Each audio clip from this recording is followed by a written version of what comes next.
Hello, my name is Douglas Bloch. I'm an author, mental health educator, and depression survivor. Welcome to your Depression Recovery channel, where each week we talk about practical tools and coping strategies for healing from depression and anxiety. Title of today's talk is, why is this depression always following me around? Well, I know it's a good question, but before we get to it, get into our normal humor. So, I've been surrounded lately by the phenomenon of mountain climbing. I used to love to hike in the Columbia Gorge before it was closed because of the fires, but in my men's group there was a man telling me how his son was got the base camp at Mount Everest, and then my nephew recently climbed our local extinct volcano, Mount Hood, and he made it all the way to the top. And when I saw him later on, I said, "How did it feel to get to the summit? How did you feel when you got to the summit?" He said, "It was a peak experience." All right, so what about this title? I'm sorry, Jerry starts laughing. All right. So what do I mean when I say, why does depression always follow me around? Well, the other day I had a severely depressed friend during the, well, it's nice in Oregon now, but a couple of months ago during the winter, he had the opportunity to take a 1-week vacation on a Caribbean island. A mutual friend said, "Well, this is definitely going to cheer Joe up." I said, "I wouldn't be sure, because you can't really change your biology by changing your environment." Sure enough, during the trip, I texted Joe, asked him how he was doing. He said, "I'm still struggling." This is the insidious thing about depression. It seems to follow you wherever you go. Normally, if I'm in a funk, one of the things that always cheers me up is taking a walk in nature. As my father used to say, you can't beat nature. Well, imagine my surprise as during my last episode, it was a beautiful summer day in July, about 75 degrees. I was taking a hike up my favorite trail up to Angel's Rest, and even though I was surrounded by an old growth forest, all I can think about was suicide. As a matter of fact, I asked myself, when I get to the top, should I jump or not? Should I jump or not? When I get to the top, should I jump or not? And although the environment was heavily, it could not take me out of my inner hell. The pain was just too intense. It was like there was an invisible phantom inside my brain clanging a bunch of cymbals. Well, here's another example. Concerns the novelist William Styron. He wrote The Confessions of Nat Turner. I think I won a Pulitzer Prize, Sophie's Choice. And he suffered from crippling depression. He wrote an amazing book about it called Darkness Visible. I did a whole video on it. Anyway, he was asked by his friend Art Buchwald, the humorist, if going out in the country helped his depression.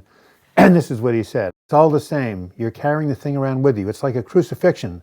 It doesn't matter where you are. Nothing in the outer world can alter it. You could be in the sublimest place you could possibly imagine. For example, Mike Wallace went down to St. Martin, which is essentially a wonderfully attractive place, but he had his darkest moments there."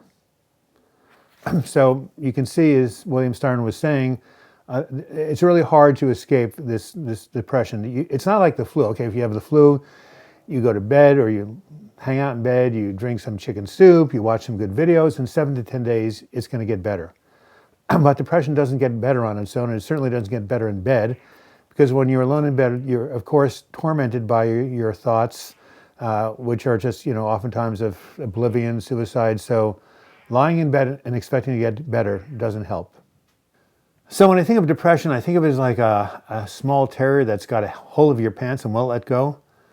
No matter how hard you try to shake him away, you can't get rid of him.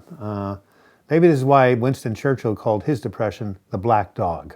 Well, I hope this all doesn't sound too depressing, no pun intended. If it does, I can offer you some hope. First, even when the depression is pervasive, you can have momentary escapes, even for just 30 seconds. I just did a video called How Thinking About the Past Can Help You in the Present, and I talk about this idea of bringing up a positive memory from the past. And when you do this, it really seems to help to break you out of that thinking of the depression. And it's really powerful if you can think of a memory that has a strong emotional component, like falling in love or traveling to an exciting place, or thinking about a childhood song that brings back nice memories. Second, sometimes you can distract yourself from the pain by finding something that temporarily commands or absorbs your attention. My favorite way of doing this during my horrible anxiety attacks, I would be pacing back and forth. And then I would call the crisis line or call a friend, get on the phone. And as I talked to the person, heard their soothing voice, that somehow the focus on the voice started to calm my nervous system. So that worked for me. Another way was swimming until I was exhausted. So see if you can find some way that even in the midst of hell, you can just momentarily forget you're there.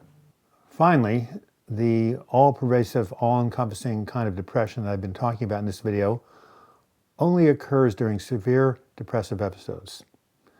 But those episodes are not forever, even though they may feel like it.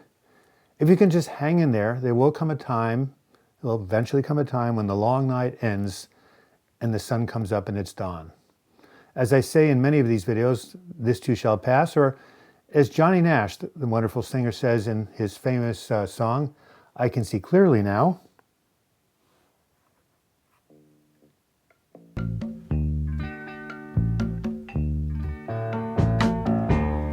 I can see clearly now, the rain is gone. This has been Douglas Bloch. Thank you for watching this video. I hope you've enjoyed it. I hope you learned something from it. If you did so, please give it a like. You can leave your comments in the comments section or email me, douglasbloch@gmail.com. If you want to subscribe to this channel, when the credits appear, just click on my photograph. You'll be going to the subscribe page. And if you click on the button to the right, the subscribe button, it's actually a bell. You'll be notified every time we do a new video or a new live chat. And if you want to become a sustaining member of this channel, click on the image that says Patreon. You'll go to that website where you can learn that for as little as $2 a month, you can become a sustaining member. And until we meet again, I wish you the best in your mental health recovery. Thank you for watching.